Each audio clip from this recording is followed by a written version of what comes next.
주를 모시고 영원히 살리라. 날마다 섬기며 주 함께 살리라.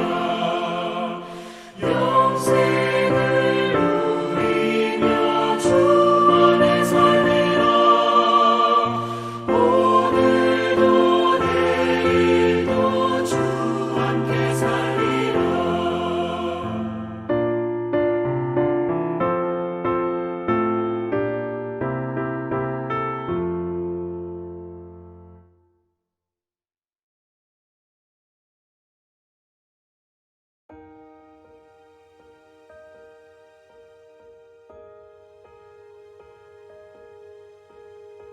그때 다메섹에 아나니아라 하는 제자가 있더니 주께서 환상 중에 불러 이르시되 아나니아야 하시거늘 대답하되 주여 내가 여기 있나이다 하니 주께서 이르시되 일어나 집가라 하는 거리로 가서 유다의 집에서 다소 사람 사울이라는 사람을 찾으라.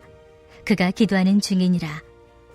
그가 아나니아라 하는 사람이 들어와서 자기에게 안수하여 다시 보게 하는 것을 보았느니라 하시거늘 아나니아가 대답하되 주여 이 사람에 대하여 내가 여러 사람에게 듣사온즉 그가 예루살렘에서 주의 성도에게 적지 않은 해를 끼쳤다 하더니 여기서도 주의 이름을 부르는 모든 사람을 결박할 권한을 대제사장들에게서 받았나이다 하거늘 주께서 이르시되 가라.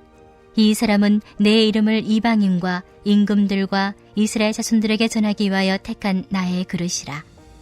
그가 내 이름을 위하여 얼마나 고난을 받아야 할 것을 내가 그에게 보이리라 하시니 아나니아가 떠나 그 집에 들어가서 그에게 안수하여 이르되 형제 사울아 주 곧 내가 오는 길에서 나타나셨던 예수께서 나를 보내어 너로 다시 보게 하시고 성령으로 충만하게 하신다 하니 즉시 사울의 눈에서 비늘 같은 것이 벗어져 다시 보게 된지라. 일어나 세례를 받고 음식을 먹음에 강건하여지니라. 사울이 다메섹에 있는 제자들과 함께 며칠 있을새 즉시로 각 회당에서 예수가 하나님의 아들이심을 전파하니 듣는 사람이 다 놀라 말하되 이 사람이 예루살렘에서 이 이름을 부르는 사람을 멸하려던 자가 아니냐. 여기 온 것도 그들을 결박하여 대제사장들에게 끌어가고자 함이 아니냐 하더라. 사울은 힘을 더 얻어 예수를 그리스도라 증언하여 다메섹에 사는 유대인들을 당혹하게 하니라. 할렐루야. 말씀으로 오늘 하루를 살아가는 우리 모두에게 하나님의 은혜와 평강이 가득하시기를 주님의 이름으로 축원합니다. 오늘 본문은 다메섹 도상에서 사울에게 나타나 말씀하셨던 예수님이 아나니아에게도 환상 가운데 나타나 말씀하시는 장면으로부터 시작합니다. 주님은 일어나 집가라 하는 거리로 가서 다소 사람 사울을 찾으라고 말씀하십니다. 그리고 12절에서 그가 아나니아라는 사람이 들어와서 자기에게 안수하여 다시 보게 하는 것을 보았다라고 말씀합니다. 이미 사울은 아나니아가 자신에게 찾아올 것을 환상을 통해서 알고 있었다는 것입니다. 이렇게 주님은 사울과 아나니아에게 환상 가운데 나타나 말씀하시면서 그들을 긴밀하게 연결시켜주고 계십니다. 그러나 아나니아는 사울이 예루살렘 성도들에게 적지 않은 해를 끼쳤고 이곳에서도 주의 이름을 부르는 사람들을 핍박하기 위해 왔다는 소식을 듣고 조금은 회의적으로 이야기를 합니다. 그때 예수님은 이렇게 말씀하십니다. 15절 말씀입니다. 주께서 이르시되 가라. 이 사람은 내 이름을 이방인과 임금들과 이스라엘 자손들에게 전하기 위하여 택한 나의 그릇이라. 아멘. 사울은 예수님께서 택하신 그릇이요 그분의 도구였습니다. 그런데 오늘 말씀을 묵상하면서 주님이 택하신 그릇이요 쓰임받는 도구라면 주님이 직접 선포하시고 직접 눈을 뜨게 하실 수도 있는데 주님은 왜 사울과 아나니아에게 각각 나타나셔서 아나니아를 통해서 안수하고 그 눈을 뜨게 하셨을까 곰곰이 생각해 보았습니다. 그리고 하나님이 일하시는 방식을 깨닫게 되었습니다. 하나님은 인간을 통해서 일하시고 하나님은 지금의 우리를 통해서 역사하신다는 것입니다. 여기에는 우리를 향하신 하나님의 은혜가 담겨져 있습니다.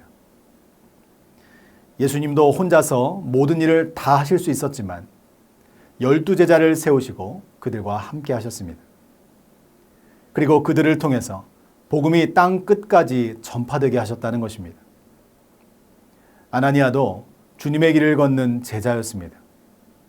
사도 바울도 십자가의 길을 걷는 주님의 제자였습니다. 12제자도 사울에게 안수했던 아나니아도 다시 눈을 뜨게 된 사울도 주님이 택하신 그릇이었다는 것입니다. 그리고 성경은 이렇게 말씀하고 있습니다. 오늘 본문 17절과 18절 말씀입니다.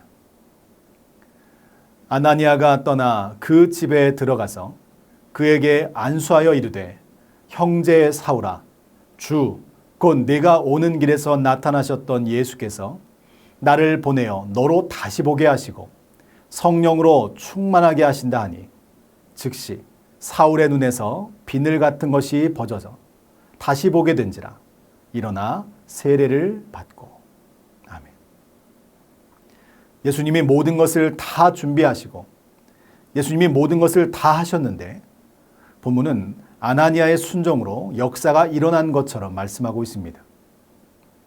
아나니아가 한 것은 말씀에 순종해서 사울에게 찾아가 안수하고 세례를 베푼 것입니다.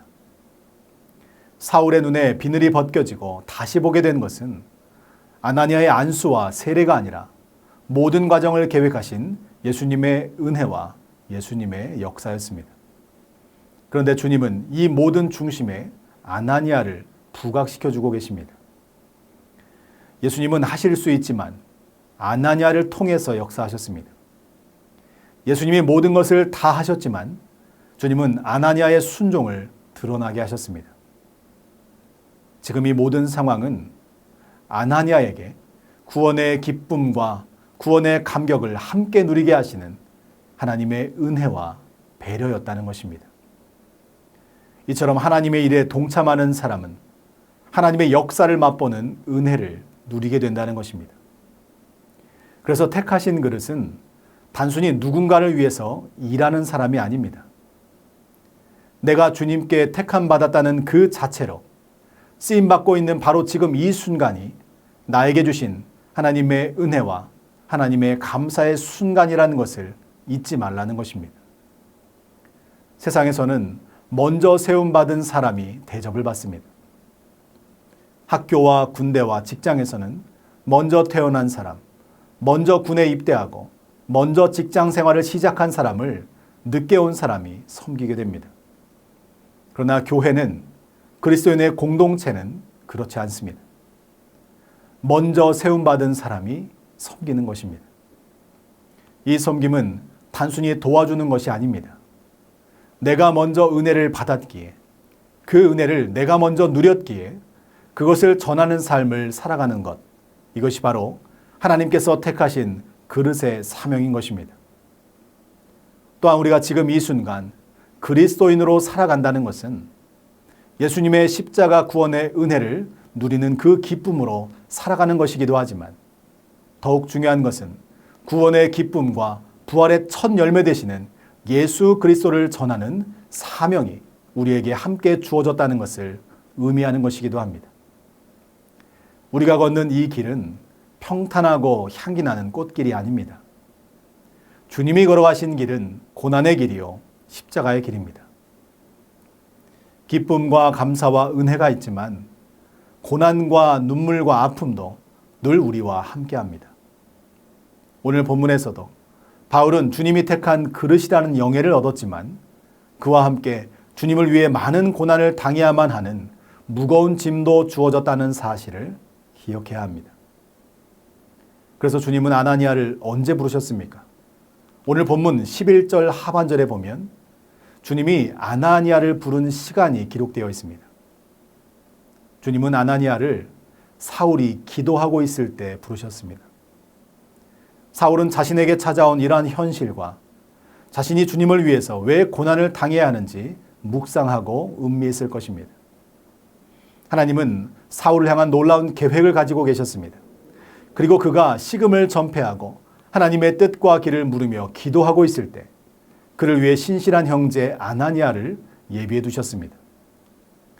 여러분, 하나님은 기도할 때 일하십니다. 간절히 주님을 찾기 위해 엎드릴 때에 하나님은 소중한 만남을 예비해 주신다는 것입니다. 사실 아나니아도 사울이 어떠한 사람이라는 것을 들어서 알고 있었습니다.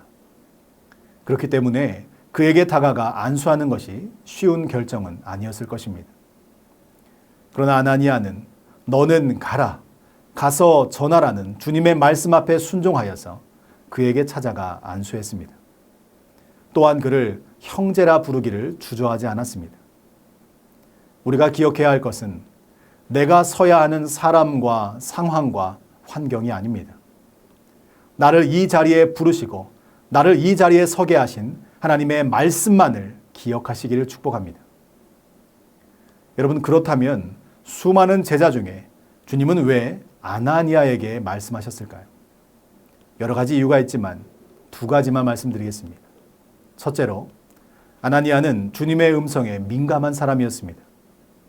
그는 환상 중에 주님의 음성을 듣고 그 음성에 즉각적으로 대답하는 영적으로 깨어있는 사람이었기 때문입니다.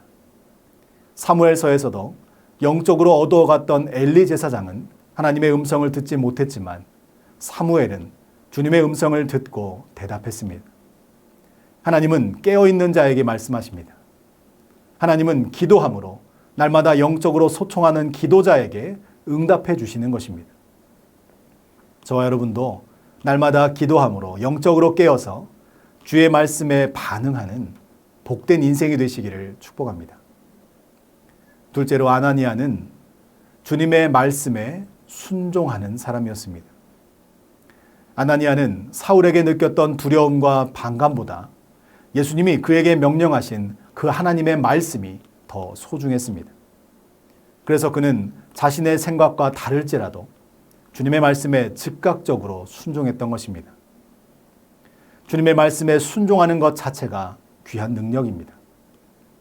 순종이 특별한 은사보다 더 중요하다는 것을 아나니아의 삶을 통해서 우리에게 말씀해 주고 있는 것입니다.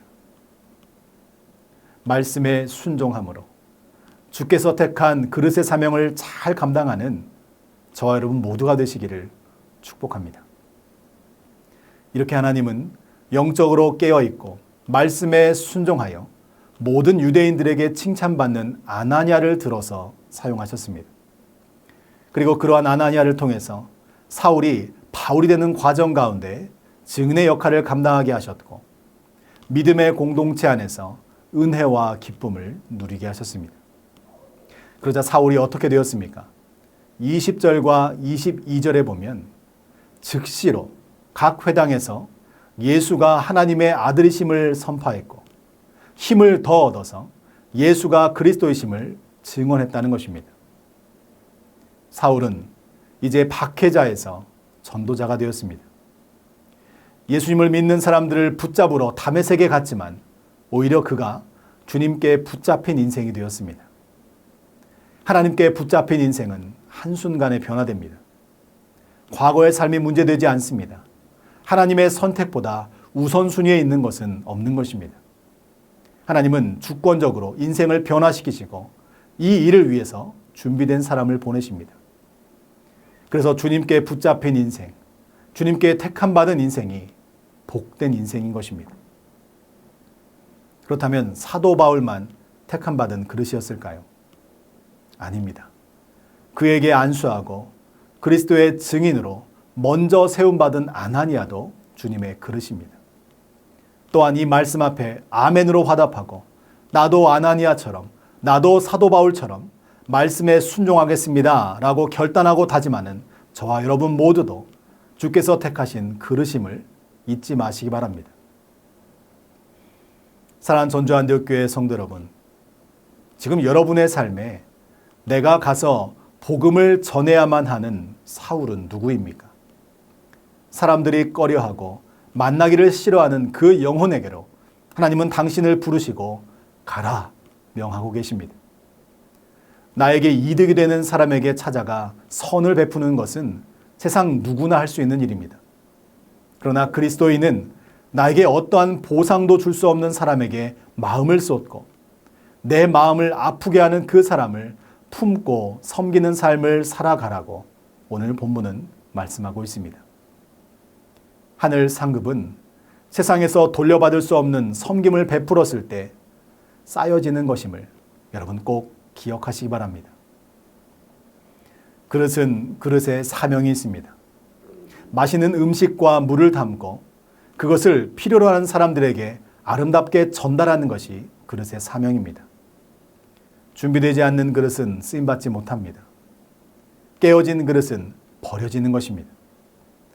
바라기는 우리 전주안디옥교회 모든 성도님들이 주께서 사용하실 때에 즉각적으로 순종하여서 견고하고 온전하게 귀한 사명을 잘 감당하는 주께서 택한 복된 그릇이 다 되시기를 주님의 이름으로 간절히 축원합니다.